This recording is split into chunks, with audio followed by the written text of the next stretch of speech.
Que Dios los bendiga, espero que estén teniendo un maravilloso día. El día de hoy vamos a continuar con nuestro estudio del libro de Eclesiastés. Esta vez con la parte 3. Me voy a saltar una parte.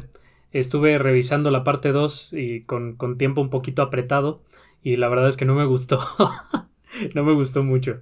Entonces voy a aprovechar el tiempo para editarlo otra vez y grabárselos para la siguiente semana, pero gracias a Dios pues ya voy adelantado un poquito, entonces pues ya tengo la parte 3 lista, ¿no? Y no la tuve que editar, sí me gustó bastante. Eh, entonces vamos a ir con este devocional. No perdamos el tiempo, que para todo hay tiempo, parte 3. Vamos a orar para empezar. Señor y Padre, gracias por tu amor infinito, Señor, gracias por tu gracia extraordinaria, Señor. Te pido que nos permitas tener un buen tiempo de reflexión, Señor, que nos hables en medio de esto, Padre, en Cristo Jesús. Amén. Amén. El predicador una vez más analiza la vida de acuerdo a sus experiencias, esta vez haciendo una reflexión respecto al tiempo del que el ser humano dispone para afanarse en la vida. La palabra afán, ya lo hemos escuchado antes, significa un esfuerzo grande o un anhelo inmenso. Se usa referente a algo que es difícil de alcanzar o de obtener. En el afán de la vida tomamos decisiones apresuradas y en el afán continuo de no querer perder el tiempo tomamos decisiones equivocadas que nos hacen perder el tiempo. Es un dolor terrible llegar a entender esto por las malas. El predicador analiza la vida en sus diferentes facetas y nos enseña que el sabio aprende a confiar en los tiempos de Dios, y para ello nos da un paseo por la relatividad de la vida humana. Relativo al actuar del ser humano. Hay tiempo para matar y tiempo para curar. Tómala, hay tiempo para matar. Ahora, si hay que explicar un poco, ¿no?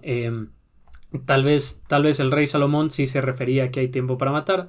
Realmente sí, en nuestra vida sí hay tiempo para matar algunas cosas. Alguna vez ¿cómo se llama? Al apóstol Pedro le bajó un rollo del cielo y le dijo mata y come, ¿no? Matamos cuando comemos carnita, ¿no? Cuando comemos corderito, una barbacoa, una carnita asada. Pero yo no creo que se refiera a eso. Principalmente porque viene porque viene antes de decir que hay tiempo para curar también. Entonces, conscientes de que el Señor cuando nos enseña algo, regularmente no nos enseña algo que esté contrario a lo que nos enseñó primero, es decir, Él nos dijo en los 10 mandamientos no matarás, pues en realidad no hay tiempo para matar. Tal vez como un rey, pues hay tiempo de guerra, también dice en algún momento más adelante, dice que hay tiempo de guerra y hay tiempo de paz, que también le vamos a dar una interpretación derivada del Nuevo Testamento, de las enseñanzas de Jesús, pues aquí también, en la antigüedad, por las limitaciones científicas, no todo podía ser sanado. No todo podía ser sanado. Existían enfermedades y afecciones que debido a nuestras limitaciones podían ser mortales. Ante la agonía extrema de la gente y la muerte inminente, los médicos del pasado terminaban con la vida del doliente como un acto de compasión. En nuestra época sigue existiendo esa costumbre, tratar de salvar al sufriente, con todo lo que se pueda hasta que ya no haya más posibilidad de seguir. Gracias a nuestros avances científicos, el último estado al que puede llegar una persona es el de la vida artificial, una persona que está estabilizada con máquinas y su cuerpo sigue funcionando, pero ya no está viva, ya no vive más, ya no tiene la capacidad de decidir de sus movimientos ni nada. Ante esa circunstancia, los familiares cercanos del moribundo tienen que tomar una decisión. Primer punto. Hay tiempo de dejar ir. La muerte. Es un tema recurrente en el libro de Eclesiastés. La muerte, para quien no me haya escuchado, es un tema recurrente en el libro de Eclesiastés. Se aborda regularmente dirigido a la conciencia personal de la muerte, que nos hace reflexionar respecto a nuestra vida finita, ¿no? O sea, nos hace conscientes de que vamos a morir en algún momento, que tenemos que aprovechar el tiempo para nosotros, ¿no? Porque algún día nosotros sí nos vamos a ir. Esta vez habla de la muerte de nuestros cercanos y lo que concierne a nosotros de ello, ¿no? Lo que nos concierne de ello. El estudio pasado dijimos que hay personas que hacen lo posible por preservar su propia vida, alargándola hasta donde se pueda. El mismo caso sucede cuando nuestros seres queridos están en circunstancias como estas. Nadie quisiera perder a sus seres amados. Nadie. El simple hecho de pensarlo, de pensar que las personas que son más grandes que nosotros se van a ir, en algún momento nos hace entristecernos. Pero hay gente que por el dolor de perder a la persona son incapaces de desconectarla.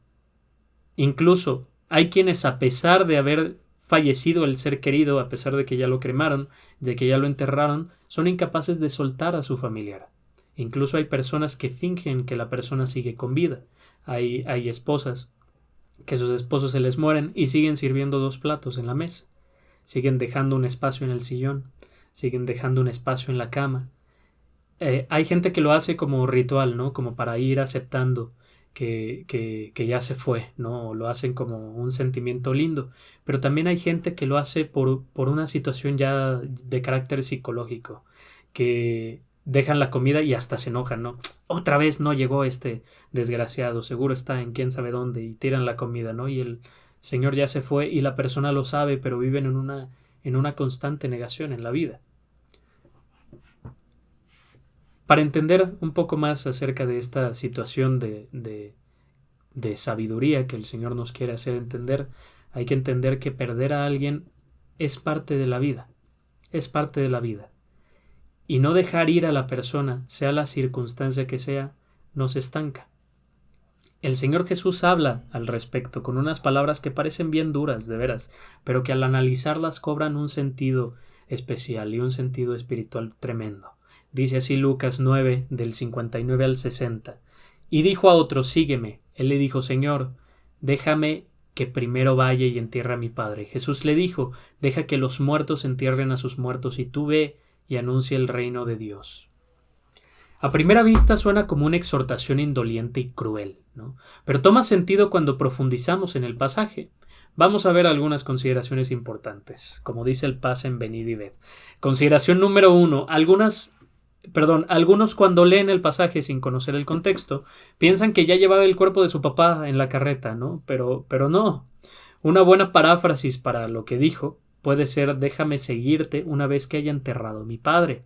A lo que se refería el hombre es que una vez que ya no tuviera la responsabilidad de cuidar a su padre, quien probablemente seguía vivo en ese momento, o quien seguramente seguía vivo en ese momento. En segundo lugar, seguir a Jesús requería de un compromiso real, un compromiso que requería dejar todo afán a un lado para seguir su propósito. Era algo importante y sigue siendo algo importante a fecha de hoy, dejar nuestros afanes, negarnos a nosotros mismos, tomar nuestra cruz, y seguirlo. En tercer lugar, estamos hablando de seguir al Dios encarnado, a Jesucristo mismo.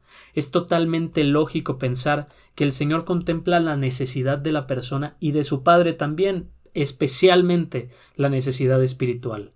En el libro de Hechos el apóstol le dice al carcelero, cree en el Señor Jesús y serás salvo tú y tu casa. Es decir, que si el hombre decidía seguirlo, iba a ser un hombre que llevaría las buenas nuevas a su padre. Iba a ser un hombre que iba a crear, que iba a permitir que su padre conociera del reino de Dios. Y al final él decidió no seguirlo, tal vez, y tal vez el padre tampoco conoció, y pues los muertos enterraron a sus muertos, como tal dice. Cuarto lugar, era urgente. El Señor Jesús sabía que su ministerio en la tierra era cortísimo. Esta era una oportunidad irrepetible. Imagínate que este tipo viaje en el tiempo y venga a nuestra época y lea la Biblia y sepa que lo único que se habló de él fue que no siguió a Jesús en su momento, en la única oportunidad que tenía para hacerlo. Eso es bien importante. Esta silla se está moviendo, perdón. Cuando el Señor Jesús dice que los muertos entierran a sus muertos, en realidad quiere decir que hay cosas más importantes que la muerte, y es la vida a su lado. Un afán doloroso en la vida es no dejar ir a las personas que ya se fueron o cuya pérdida es más que inminente, entiéndase bajo el contexto de la vida artificial. El Señor Jesús nos enseña que ante la muerte ajena debemos confiar en Él. Uno de los pasajes más famosos de la Escritura es aquel en el que Jesús llora, se conmueve, se acongoja por una situación difícil. En aquel pasaje Jesús se conmueve por el dolor de 2 hermanas que perdieron a su amado hermano. Lázaro. En este contexto, él usa esta circunstancia para hacer un milagro y hacer ver que su dominio está por encima de la muerte. Lo que significa para nosotros es que buscarle a él en medio del dolor es la solución. Como dijimos anteriormente en otro estudio, él se encarga de nosotros, él nos cuida. Tal vez no resucite al familiar perdido, pero sí puede otorgarnos vida nueva a nosotros y consolarnos y darnos razones para seguir adelante. Negar la muerte es parte de la vida. Es parte de la vida, de verdad. Estar en esa situación de negación es algo que sucede en nuestra mente. De hecho, dicen los psicólogos que es la primera etapa del duelo. No dejar ir impide que el duelo prosiga y niega las bendiciones que Dios quiere darnos. Pero el Señor nos invita a dar el siguiente paso. A dar el siguiente paso, ya lo dijimos hace un momento, porque Él se encarga de nosotros. Él se encarga de sanar nuestro corazón, de cuidarnos, de consolarnos, de abrazarnos, de llorar con nosotros en nuestro dolor, porque así lo hizo también con Marta y María. Confiemos en Dios, hermanos. Es tiempo de dejar ir. En segundo lugar, también hay tiempo para sanar, dice el predicador. Tiempo para sanar no se refiere explícitamente a que nosotros sanemos, ¿no? No es como que hay tiempo para dejar ir y luego para sanar esta parte.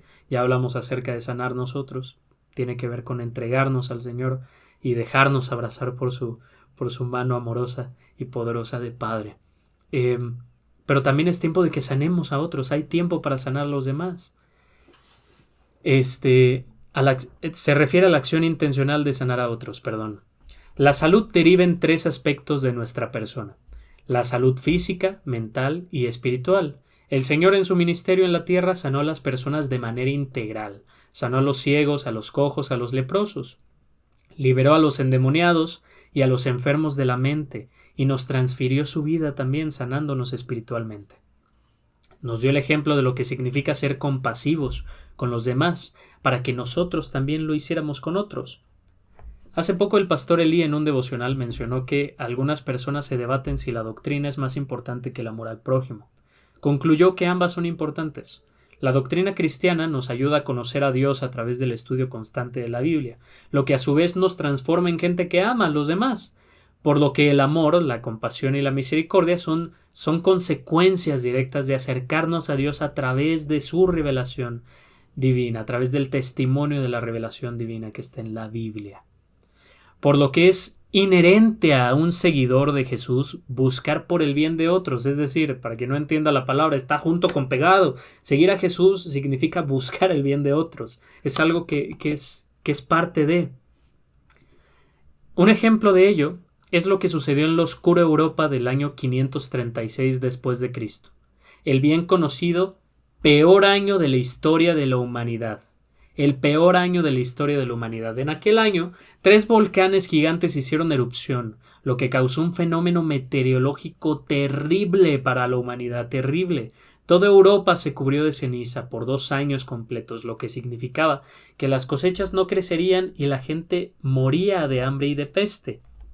La Iglesia de Jesucristo en esos tiempos fue refugio para todas las personas que sufrían enfermedades. Fue una luz de salvación en medio de la desdicha. Cuando algunas personas decían nuestros dioses nos están castigando, el Señor Jesús o la Iglesia de Jesucristo decía nosotros sanamos, cuidamos a los demás.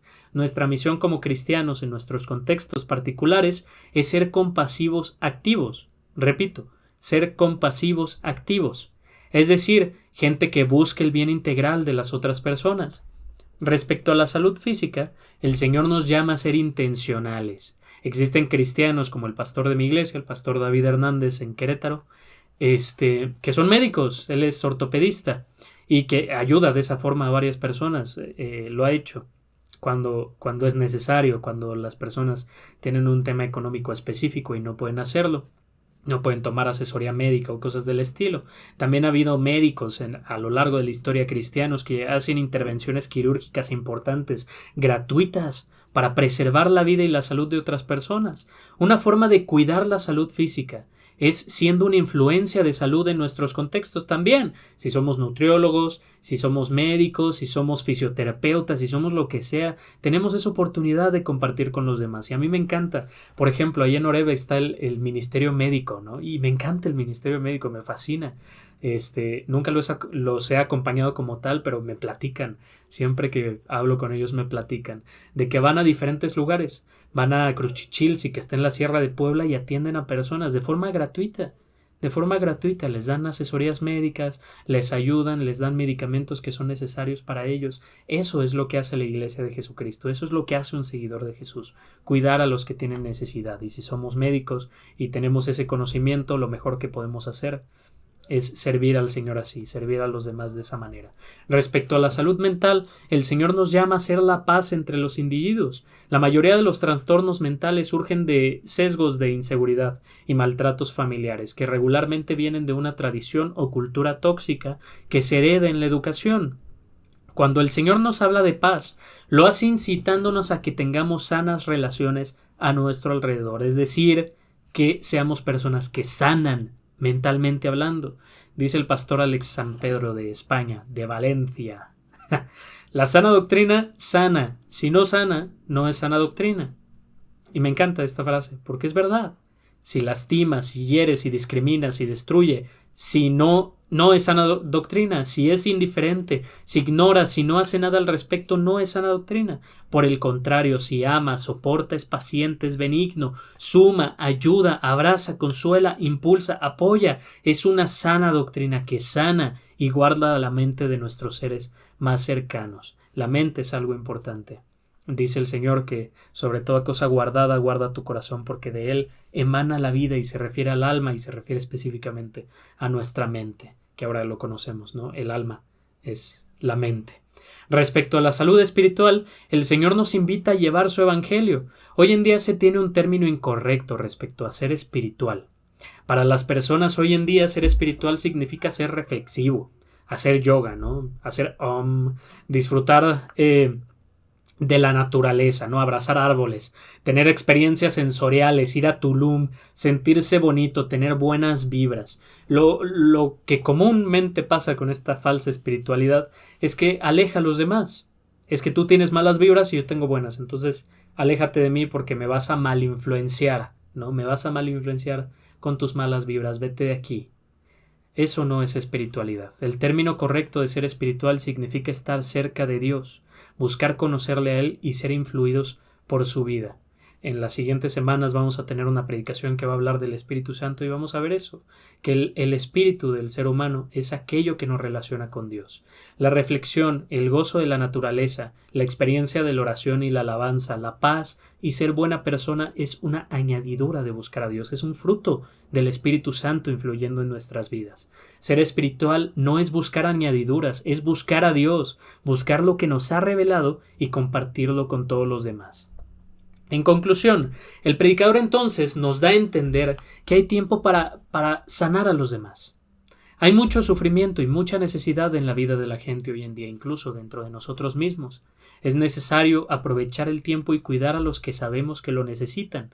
Respecto a la salud física, cuidemos a los enfermos. Respecto a la salud mental, hagamos la paz y acostumbremos el amor.